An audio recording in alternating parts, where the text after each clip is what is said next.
오늘 설교의 제목을 한번 따라 하실까요? 왕의 신하의 아들을 고치신 예수님. 여러분, 우리 인간이 가진 본성 가운데 하나는 평소에는 하나님을 잊고 살아가다가도 삶에 힘들고 어려워질 때에야 비로소 하나님을 찾는다는 것입니다. 평소에는 건강을 자신했지만 건강검진에서 청천벽력 같은 큰 병 소식을 듣고서야 하나님을 찾습니다. 경제적으로 안정이 되어서 당장 걱정 없을 것 같았지만 갑작스러운 위기를 만나서 무너질 때 비로소 하나님 앞에 무릎을 꿇습니다. 자녀가 아무 문제 없이 건강하게 잘 자라고 있다고 믿었지만 생각지도 못한 자녀의 문제로 하나님께 나오게 됩니다. 이처럼 어느 날 갑자기 찾아온 고난이 나를 너무나 힘들게 해서 하나님을 찾을 수밖에 없었지만 시간이 흐른 뒤에야 그 고난이 사실은 변장된 축복이었구나 라는 사실을 깨달을 때가 있습니다. 부모님의 문제로, 형제 자매의 아픔으로, 혹은 자녀의 문제로 하나님을 찾으며 부르짖었는데 지나고 보니까 그 모든 과정이 나를 사랑하시는 하나님께서 내 믿음을 자라게 하시고 나와 더욱 친밀하게 교제하기 위해서 예비하신 하나님의 선하신 뜻이었구나 하는 것을 알게 되지요. 오늘 본문에도 자녀의 문제 때문에 예수님께로 나온 한 사람이 있습니다. 이 사람의 이야기는 요한복음에 기록된 예수님의 두 번째 표적입니다. 오늘 이 본문의 말씀을 함께 살펴보면서 그의 삶 가운데 일어난 사건을 통하여 오늘 우리 가운데 말씀하시는 하나님의 음성을 듣게 되기를 주님의 이름으로 소망합니다. 첫 줄 한번 따라 하실까요? 내 아들의 병을 고쳐주소서. 오늘 보면 46절과 47절 말씀을 함께 읽겠습니다. 시작. 예수께서 다시 갈릴리 가나에 이르시니 전에 물로 포도주를 만드신 곳이라. 왕의 신하가 있어 그의 아들이 가버나움에서 병들었더니 그가 예수께서 유대로부터 갈릴리로 오셨다는 것을 듣고 가서 청하되 내려오소서. 내 아들의 병을 고쳐주소서 하니 그가 거의 죽게 되었습니다. 아멘. 이 본문의 배경을 우리가 살펴보면 예수님은 사마리아를 지나서 다시 갈릴리 가나에 오셨습니다. 이곳은 예수님이 전에 물로 포도주를 만드신 곳이었다고, 첫 번째 표적을 이루셨던 장소였다고 성경은 말씀을 하고 있습니다. 우리는 지난 주일 이 시간에 물로 포도주를 만드신 예수님에 대한 말씀을 함께 살펴보았습니다. 갈릴리 가나에서 물로 포도주를 만드는 그런 놀라운 이적을 베푸신 예수님이 갈릴리에서 유다로 내려가셨다, 유다에서 다시금 사마리아를 지나서 갈릴리 가나로 다시금 올라오신 이 여정에 대해서 성경은 짧은 한 줄로 기록을 하고 있습니다. 동시에 성경은 그곳에 왕의 신하가 있고 그의 아들이 가버나움에서 병들었다 하는 그 사실을 우리에게 알려주고 있습니다. 왕의 신하라고 했습니다. 그는 왕실의 관료였습니다. 아마도 헤롯 왕궁에 속한 자였을 것입니다. 그는 높은 신분과 많은 재산을 가진 자였고 종들도 소유하고 있었습니다. 그러나 그가 존귀함과 부요함을 누리고 있었을지라도 인류 공통의 슬픔만큼은 피해가지 못했습니다. 그것은 바로 아들의 문제요, 아들의 질병과 관련된 일이었습니다. 그의 아들은 지금 병들어서 죽음의 목전에 있었습니다. 그는 아마도 돈으로 할 수 있는 그 모든 치료 방법을 다 시도해 보았을 것입니다. 하지만 돈은 만능이 아닙니다. 돈으로는 행복을 살 수도 없으며 건강을 보장할 수도 없습니다. 그때 예수님이 갈릴리로 오셨다 하는 그 소식을 듣고 가서 청하게 된 것, 예수님께 요청하게 된 것은 참으로 복된 일이었습니다. 그런 의미에서 이 집안의 고통과 고난 그리고 시련은 하나의 위장된 축복이었다 하는 것입니다. 변장된 축복이었다는 것이요. 왜냐하면 그 시련이 아버지로 하여금 예수님을 찾게 하였고 예수님을 믿게 하였으며 결국에는 온 집안이 구원받는 믿음의 역사를 이루었기 때문입니다. 죽어가는 아들 둔 왕의 신하는 예수님께로 가서 요청을 합니다. 내려오셔서 내 아들의 병을 고쳐주소서. 예수님 내려오셔서 내 아들의 병을 좀 고쳐주세요 하는 겁니다. 왕의 신하는 분명히 위대한 의사이신 예수님의 능력에 대해서 어느 정도 믿음을 갖고 있었습니다. 만약 그렇지 않았다면 그가 예수님을 찾아오지도 않았을 것이지요. 그렇지만 그의 믿음은 아직 연약하였습니다. 그는 아마도 예수님이 예루살렘에서 행하신 그 기적에 대해서 알고 있었을 것입니다. 그리고 그분이 이제 갈릴리로 오셨다, 갈릴리로 오셨고 또 불과 얼마 떨어지지 않은 곳에 계신다 하는 그 소식까지 들었을 것입니다. 그래서 그는 그분에게로 나아가게 되었던 것입니다. 여러분, 그의 믿음이 연약하다는 것은 예수님께 가버나움으로 내려오셔서 자기와 함께 가달라고 요청한 사실에서 드러납니다. 그는 예수님께서 병자, 그 환자 옆에 직접 서 계셔야만 고칠 수 있으리라고 믿었습니다. 가까운 거리에서는 고치실 수 있으리라 그렇게 믿었으나 멀리 떨어진 곳에서도 말씀 한마디로, 예수님의 말씀 한마디로 낫게 하실 수 있다는 것은 믿지 못했습니다. 공간적으로 그는 예수님의 능력을 제한하고 있었던 거지요. 여러분, 성경을 읽어보면 이처럼 자기의 생각으로 예수님을 제한하고 있었던 사람들이 있었습니다. 마가복음 5장 23절에 보면 회당장 야이로는 예수님께 와서 내 어린 딸이 죽게 되었사오니 오셔서 그 위에 손을 얹어서 그로 구원을 받아 살게 하소서, 그렇게 요청을 했습니다. 마가복음 5장 28절에서 혈루증을 앓았던 그 여인은 내가 그의 옷에만 손을 되어도 구원을 받으리라 하는 그 마음을 갖고 있었습니다. 그리고 요한복음 11장 21절에서 마르다는 주께서 여기에 계셨더라면, 주님께서 여기에 계셨더라면 내 오라버니가 죽지 아니하였겠나이다 라고 하면서 아쉬움을 드러내는 모습을 보게 됩니다. 여러분, 이 사람들은 말이죠, 예수님이 곁에 계셔야만, 예수님이 나의 곁에 계셔야만 고칠 수 있다, 나를 고치실 수 있는 분이다, 그렇게 여겼던 거죠. 그러나 자신의 병든 하인을 위하여서 예수님을 찾았던 백부장의 믿음은 오늘 본문에 나오는 왕의 신하와 참으로 달랐습니다. 마태복음 8장 8절에 보면 백부장은 이렇게 고백합니다. 주여, 내 집에 들어오심을 나는 감당하지 못하겠사오니 다만 말씀으로만 하옵소서, 다만 말씀으로만 하옵소서. 그러면 내 하인이 낫게 사옵나이다. 예수님께서 내 집에 들어오시는 거 나는 감당하기가 어렵습니다. 예수님 그저 말씀 한마디만 해주시면 되겠습니다 라고 백부장은 고백한 거지요. 여러분, 왕의 신하와 백부장, 이 백부장과 왕의 신하, 이 두 사람을 비교해 보면 아주 흥미로운 유사점과 대조점을 발견하게 됩니다. 먼저 유사점을 보면 이 두 사람은 모두 상당한 지위를 가진 이방인이었습니다. 또한 자기 주변에 병든 사람을 위해서, 연약한 자를 위해서 간절한 마음을 가지고 예수님을 찾아왔다 하는 것도 같은 점입니다. 반면에 뚜렷한 대조점도 존재합니다. 백부장은 예수님 앞에서 단순히 자신의 필요를 아뢰었을 뿐 이렇게 하라 저렇게 해주세요 그렇게 지시하지 않았습니다. 그러나 왕의 신하는 예수님께 가버나움으로 내려오셔서 고쳐달라 하면서 자신이 원하는 방식을 요구했습니다. 또한 예수님의 백부장에게 내가 가서 고쳐주리라 그렇게 동행하겠다고 또 동행하는 것을 제안하셨을 때에 백부장은 이를 사용하면서 말씀으로만 하옵소서 그렇게 고백을 했지요. 반면에 왕의 신하는 내려오셔서 고쳐주소서, 예수님 내려오셔서 여기에 가버나움 우리 아들이 병들어 누워있는 이곳에 예수님이 직접 내려오셔서 좀 손을 얹으시고 그렇게 예수님 고쳐주세요 라고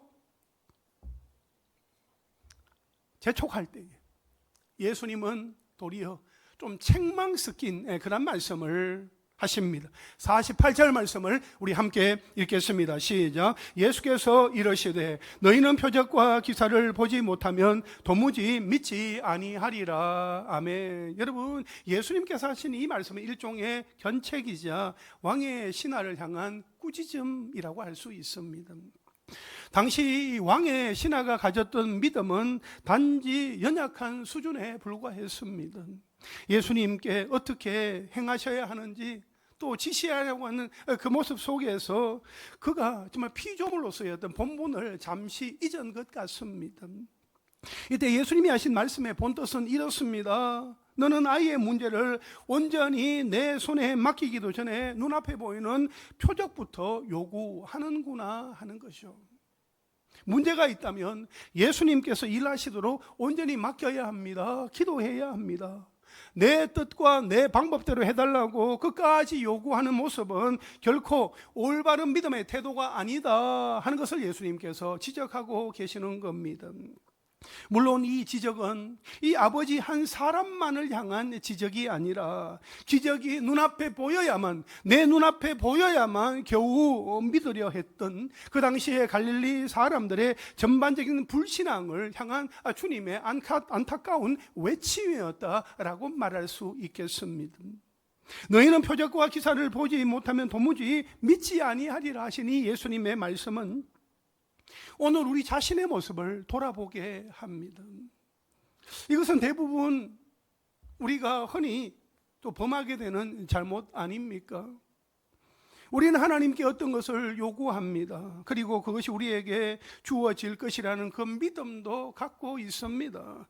그러나 기다리는 중에 우리는 그 약속의 말씀만으로는 충분해하지 않고 자꾸만 눈에 보이는 그 어떤 표적, 어떤 기적을 열망합니다. 좀 보여주세요. 좀 나타나게 해주세요. 당장 드러나게 해주세요. 하나님의 일을 열심히 하다가도 그 수고가 열매를 맺기도 전에 참지 못하고 하나님이 살아계신다면 그 증거를 좀 보여주세요. 하나님이 살아계시다면 그 증거를 지금 좀 나타내 보여주세요 하면서 표적을 구하곤 합니다. 하나님 이번에는 이렇게 해주셔야만 제가 믿겠습니다. 이 문제를 제 뜻대로 해결해 주시면 정말 고맙겠습니다. 그렇게 말이죠. 여러분, 우리는 하나님께 기도하면서 응답하는 그 방법과 경로까지 다 하나님께 정해서 드립니다. 그러나 하나님은 우리의 생각보다도 훨씬 크신 분이십니다. 우리가 가지고 있는 수보다도 엄청나게 많은 헤아릴 수 없는 수를 가지고 계신 분이 우리의 하나님이십니다. 우리의 생각을 뛰어넘어서 일하시는 분이 우리 하나님이십니다.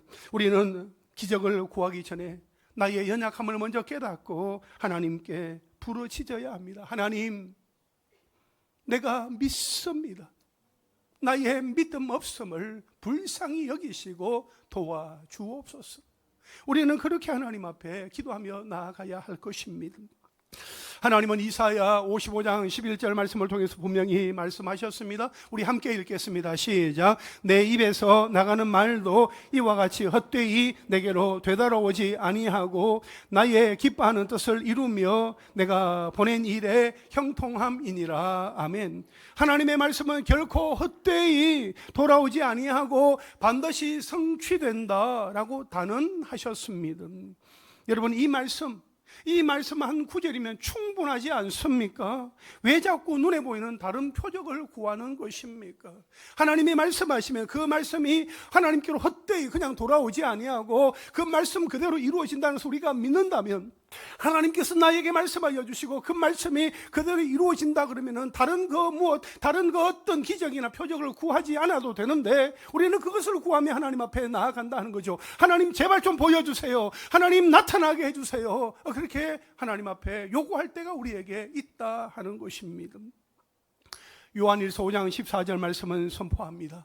그를 향하여 우리가 가진 바 담대함이 이것이니 그의 뜻대로 무엇을 구하면 뭐라고요? 들으심이라. 할렐루야. 우리가 내 뜻이 아니라 하나님의 뜻대로 무엇이든지 구하면 하나님께서 들으실 줄로 믿습니다. 이 약속의 말씀을 꼭 붙들고 하나님이 하실 그 일들을 기대하며 하나님께 모든 것을 온전히 맡기며 기도하는 하나님의 사람들 다 되시기를 주님의 이름으로 축복합니다. 둘째로 한번 따라 하실까요? 가라, 네 아들이 살아있다. 예수님이 말씀하셨습니다. 너희는 도무지 표적과 기사를 보지 못하면 믿지 않는구나. 그렇게 안타까워 하셨음에도 불구하고 이 왕의 신하는 말이죠, 아직 예수님의 손에 자기 자신을 전적으로 맡기지 못하고 있었습니다. 지위가 높은 왕의 신하였음에도 불구하고 예수님의 견책을 받았을 때 그는 화내지는 않았습니다. 하지만 얼른 그 권면을 좀 깨달았으면 좋았는데 그것을 깨닫지 못하고 그저 애가 탄 나머지 끈질기게 매달립니다. 49절 말씀 우리 함께 읽겠습니다. 시작. 신하가 이르되 주여 내 아이가 죽기 전에 내려오소서. 아멘. 여러분, 예수님의 소문을 들은 이 왕의 신하는 이 가버나움에서부터 이 갈릴리 가나까지 약 30km가 넘는 거리를 걸어서 내려갔습니다. 당시 교통수단인 도보로 이동해야 했으니까 결코 짧지 않은 거리였습니다. 왜 그렇게 그 먼 길을 단숨에 걸어갔을까요? 아들이 죽어가고 있었기 때문입니다. 아들이 사경을 헤매고 있었기 때문인 거죠. 내가 빨리 가서 예수님 만나고 예수님께 우리 아들 좀 살려달라고, 예수님을 내가 가버나움으로 모셔와야 되겠다 하는 그 열망이 있었기 때문에 그는 불이 나게 가버나움 있는 아들을 생각하면서 갈릴리 가나에 계신 예수님께로 가게 되었더라 하는 것입니다. 여러분, 부모에게 있어서 가장 큰 고통은 무엇일까요? 아픈 자녀를 바라볼 때 아니겠습니까? 자녀가 건강하게 잘 자라가면 좋겠는데 연약한 아들, 아픈 아들, 또 힘이 없는 그 아들을 바라볼 때 아버지의 마음, 어머니의 마음은 애가 타는 거죠. 너무 아픈 거죠. 마음이 어려운 거죠. 자신이 아픈 것은 차라리 견딜 수 있어도 이 자녀가 아픈 것은 참으로 눈뜨고 보기가 어려운 것입니다. 잘 지내는 것 같다가도 갑자기 아프니까 응급차를 타고 이렇게 응급실에 가서 진료를 받아야 되고, 도무지 어디가 잘못되어서 무엇이 문제인지 알지 못해서 발을 동동 구르면서 그 결과를 기다려야 되는 아빠의 마음, 엄마의 마음, 참으로 어려운 것입니다.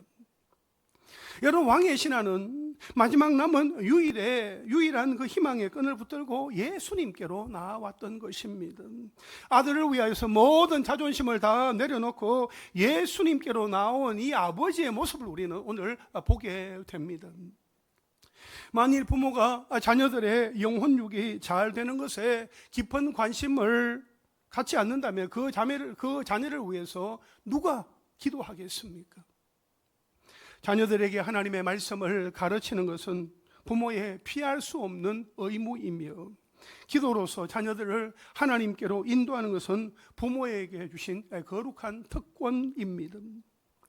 현재 우리 교회는 주일학교 여름 사역을 위해서 특별 새벽 기도회로 모이려고 이제 준비를 하고 있습니다. 내일부터 이제 한 주간 특별 새벽 기도회로 우리는 모이게 될 것입니다. 이번 여름 성경학교와 수련회를 통하여서 우리 아이들이 함께 모여서 아주 집중적으로 하나님의 말씀을 배우고 찬양하고 경배하며 하나님을 예배하게 될 것입니다. 이 귀한 일을 각 부서마다 잘 감당할 수 있도록 여러분 기도 많이 해 주시기를 바랍니다.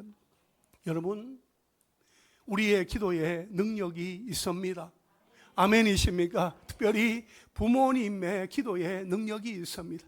이 자리에 머리 숙여 함께 하나님 앞에 예배하는 부모님 한 분 한 분, 여러분의 그 기도에 능력이 있습니다. 부모님의 눈물 기도에 하나님께 하늘 문을 여시고 응답하여 주실 줄로 믿습니다. 우리가 기도할 때에 자녀들에게는 평생 축복으로 응답될 줄로 믿습니다.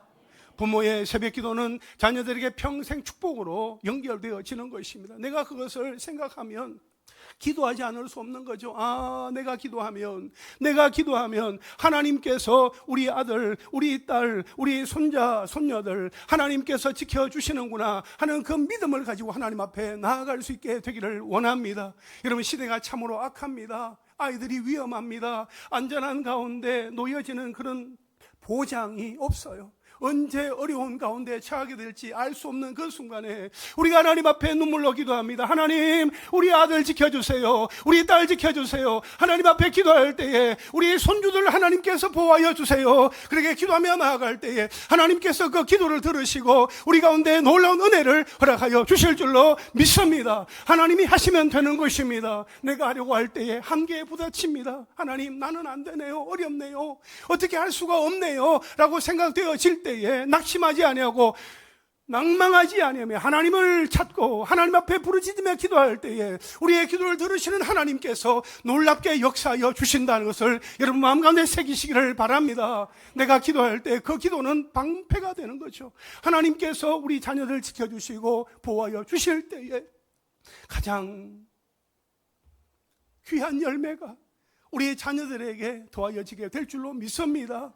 내가 바라고 내가 생각하고 내가 기대하는 것보다도 더 놀라운 응답을 하나님은 준비하고 계시면서 그래 기도 시작해라 기도 시작해라 네가 기도하면 내가 응답하리라 네가 기도하면 내가 너에게 복을 더하여 주리라 하나님은 그렇게 준비하고 계시기에 우리가 액션을 취하며 하나님 앞에 기도하며 나아갈 수 있게 되기를 원합니다. 새벽을 깨우며 기도하고 여러분이 있는 일터에서 여러분이 머무르고 있는 자리에서 하나님 앞에 기도하며 간구하며 나아갈 때에 우리 하나님께서 행하시는 놀라운 일들을 보게 되기를 주님의 이름으로 축복합니다. 자녀를 향한 애끓는 마음으로 거듭 요청하는 그 왕의 신하를 향해서 예수님은 이렇게 말씀하세요. 우리 50절 말씀 함께 읽겠습니다. 시작. 예수께서 이르시되 가라 내 아들이 살아있다 하시니 그 사람이 예수께서 하신 말씀을 믿고 가더니 아멘. 여러분, 예수님은 자신을 진실로 찾는 그 영혼을 결코 외면하지 않으십니다. 모른다 하지 않으십니다. 예수님께로 가면 예수님이 고쳐주신다. 예수님께로 나아가면 나의 문제를 해결해 주신다 하는 그 열망을 가지고 나오는 사람을 모른다 하지 않으신다는 것이요. 애통하는 마음이 예수님을 향해 있다면 그분은 항상 우리에게 가장 선한 것으로 응답하여 주십니다. 또한 우리가 구하거나 생각하는 것보다 훨씬 넘치도록 풍성한 은혜를 허락하여 주십니다. 오늘 본문에서도 예수님은 이 신하의 아들의 병을 고쳐주실 뿐만 아니라 이 공간을 초월하는 권능의 말씀으로 즉각 그 일을 행하셨습니다. 예수님은 왕의 신하의 요구대로 가버나움에 있는 그 병든 소년, 이 왕의 신하의 아들에게 직접 내려가지는 않으셨습니다. 대신 그 자리에서 가라, 네 아들이 살아있다. 가라, 네 아들이 살아있다. 그렇게 권능의 말씀을 선포하셨습니다. 여러분, 참으로 놀라운 것은 예수님께서 그렇게 말씀하신 그 이후에 나오는 이어지는 말씀의 내용인 거예요. 여러분, 50절 하반절 한번 보시겠어요? 예수께서 가라 내 아들이 살아있다 하시니 그 사람이 예수께서 하신 말씀을 어떻게 해요? 믿고 가더니 예수님이 가라 네 아들이 살아있다 그렇게 말씀하신 그 말씀을 믿었대요. 그 말씀을 믿고 갔다는 거죠. 여러분, 이것이 참된 믿음입니다. 왕의 신하는 아들이 낳았다 하는 사실을 아직 눈으로 보지 못했습니다. 확인하지도 못했습니다. 그러나 예수님의 선포 앞에 그 어떤 이의도 제기하지 않았고 그 어떤 의문도 가지지 않았습니다. 그는 오직 예수님이 하신 그 말씀을 100% 신뢰하고 자기의 집 가버나움으로 가게 되었더라 하는 겁니다. 예수님은 지금 왕의 신하를 더 깊고 넓은 믿음의 자리로 이끌고 계셨던 것입니다.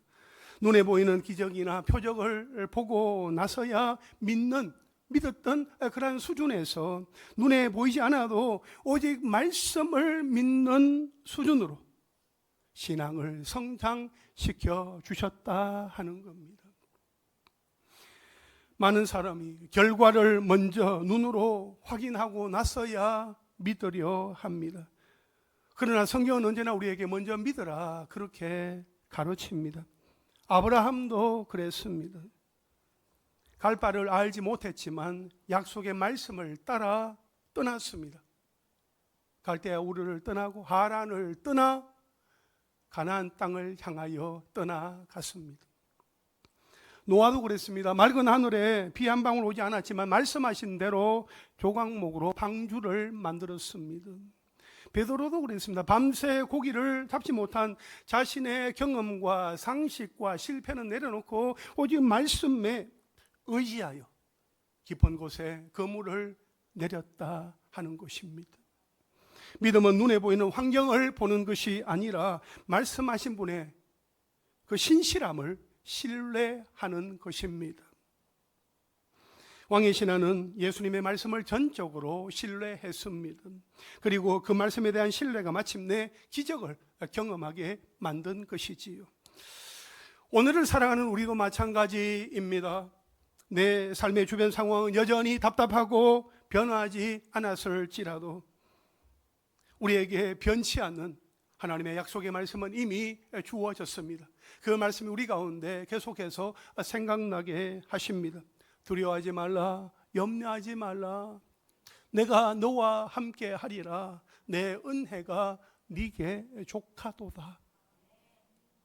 하나님은 지금 이 시간에도 우리에게 말씀하시며 말씀을 통해서 우리에게 다가오십니다. 눈앞에 문제, 눈앞에 쌓여있는 장벽만을 바라보며 낙심하거나 낭망하지 말고 살아계신 약속의 말씀, 살아계신 하나님의 그 약속의 말씀을 꼭 붙들고 나아가는 믿음의 사람들 되시기를 주님의 이름으로 축복합니다. 마지막 세 절로 한번 따라 하실까요? 온 집안이 다 믿으니라. 우리 본문 51절과 52절 말씀을 함께 읽겠습니다. 시작. 내려가는 길에서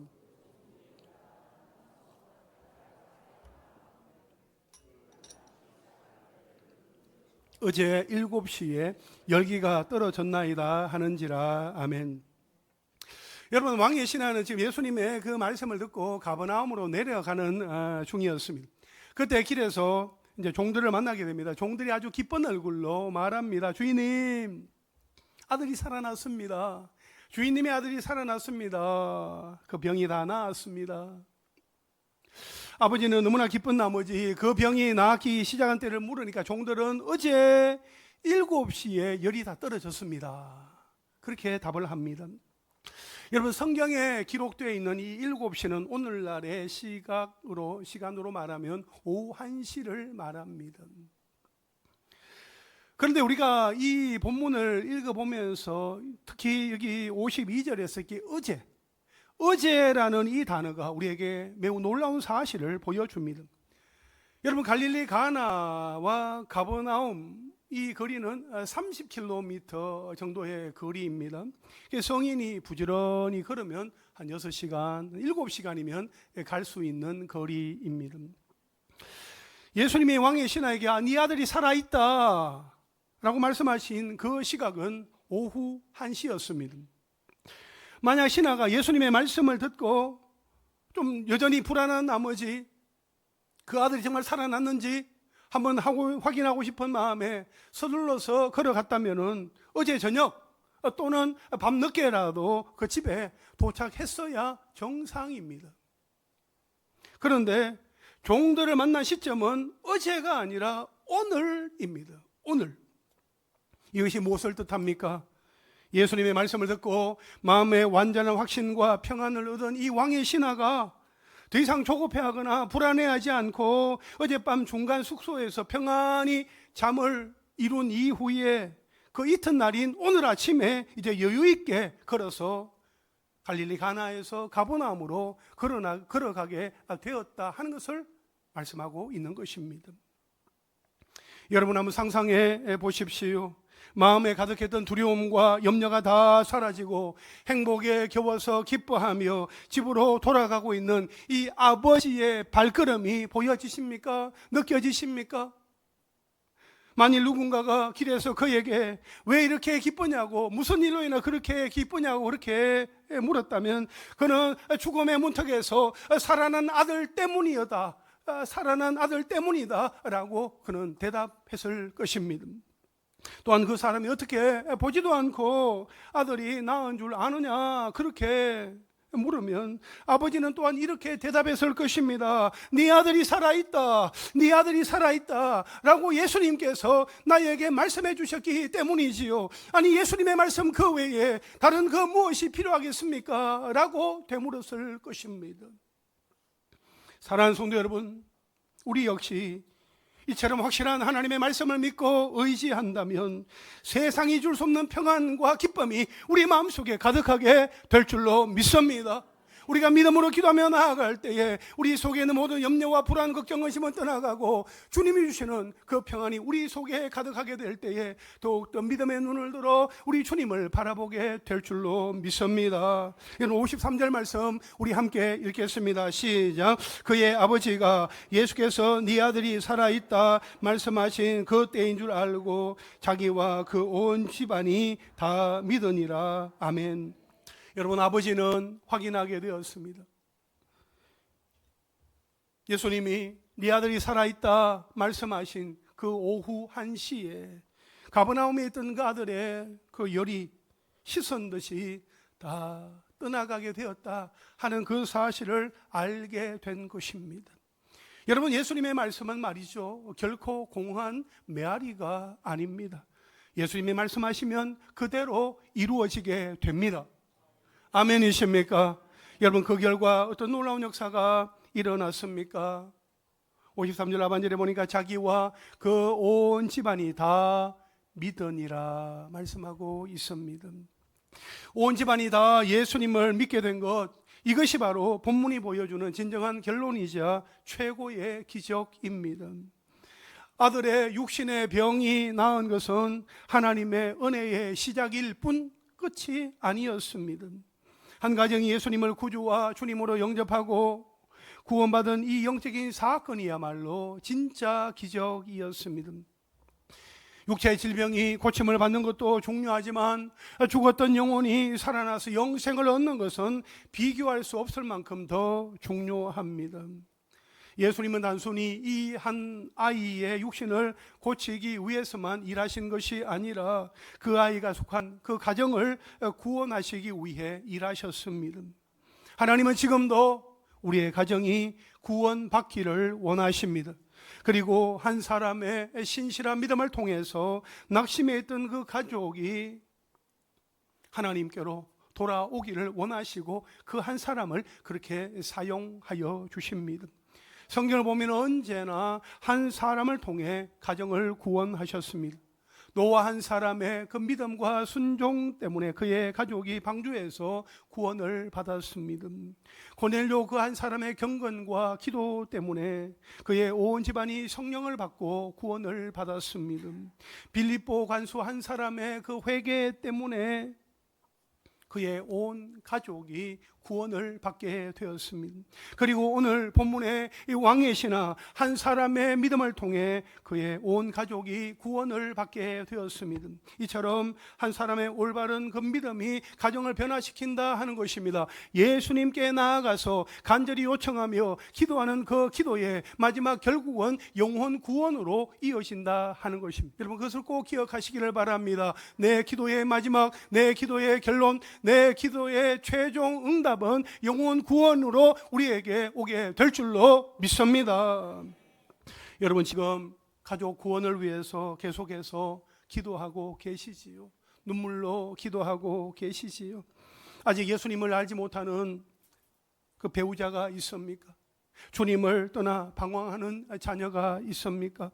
복음을 거부하고 있는 부모님이나 형제 자매가 있습니까? 또 그들과의 대화 속에서 예수 믿으세요, 교회 나오세요, 예수 믿으면 너무 좋습니다, 그 예수 얘기하다가 또 관계가 틀어지면서 마음에 힘들어서 이제는 그만 예수님 얘기해야 되나 하는 그런 마음이 들어서 낙심이 되고 낭망한 가운데 이제는 포기해야 되나 하는 생각을 가진 분들이 계십니까? 여러분, 왕의 신하의 믿음을 통해서 온 집안이 구원을 받았던 것처럼 하나님은 지금도 한 가정 한 가정을 포기하지 않으시고 구원하시는 신실하신 하나님이십니다. 우리의 눈물 기도, 그 간절한 기도는 결코 헛되지 않습니다. 눈물로 씨를 뿌리는 우리의 기도는 반드시 열매를 맺게 될 것입니다.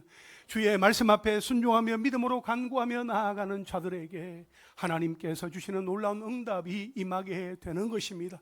낙심하지 말고 포기하지 아니하며 하나님 앞에 모든 것 맡겨들며 기도하며 나아가는 하나님의 권속들이 되시기를 주님의 이름으로 축복합니다. 이제 말씀을 정리하겠습니다. 우리는 인생의 중대한 문제를 만날 때에 내 힘으로 해결하려고 몸부림치지 말고 예수님께로 나아갈 수 있게 되기를 바랍니다. 하나님께 기도하는 우리가 될 수 있기를 바랍니다. 왕의 신하는 이 아들의 문제를 들고 내 아들의 병을 고쳐주세요 하면서 예수님께로 그 문제를 가지고 나아갔습니다. 예수님께 정식으로 요청했습니다. 또한 이 왕의 신하는 가라 네 아들이 살아있다 하는 그 예수님의 말씀에 지금 당장 눈앞에 보이는 것은 없었지만 그 예수님의 말씀을 믿고 그대로 가게 되었을 때에 과연 그 아들이 예수님이 말씀하셨던 그 순간 그 시각에 그 아들의 열이 떠나가고 살게 되었다는 것을 그는 확인하게 되었습니다. 여러분, 이 왕의 신하가 예수님께 나아가서 간절히 기도하였던 그 기도의 마지막은 결국 그와 온 집안이 예수님을 믿고 구원받는 것이었습니다. 하나님은 우리를 통하여서 놀라운 역사를 이루어 가실 줄로 믿습니다. 사랑하는 성도 여러분, 예수님은 오늘도 예배에 나온 우리에게 말씀하십니다. 가라 네 아들이 살아있다, 네 딸이 살아있다, 네 부모와 형제가 살아나게 될 것이다. 두려워하지 말아라, 내가 너와 함께 있다. 할렐루야. 여러분, 요동치는 주변 상황보다 변함없는 하나님의 말씀을 믿으십시오. 그 말씀을 붙들고 기도하십시오. 눈에 보이는 환경보다 주님의 신실하신 약속을 붙드십시오. 그럴 때 하나님은 우리의 삶 가운데 놀라운 치유와 회복의 은혜를 허락하여 주실 것입니다. 예수님의 말씀을 온전히 믿고 순종함으로 막힌 문제가 해결되고 가정이 살아나며 믿음이 회복되는 축복이 우리 모두에게 있기를 주님의 이름으로 축원합니다.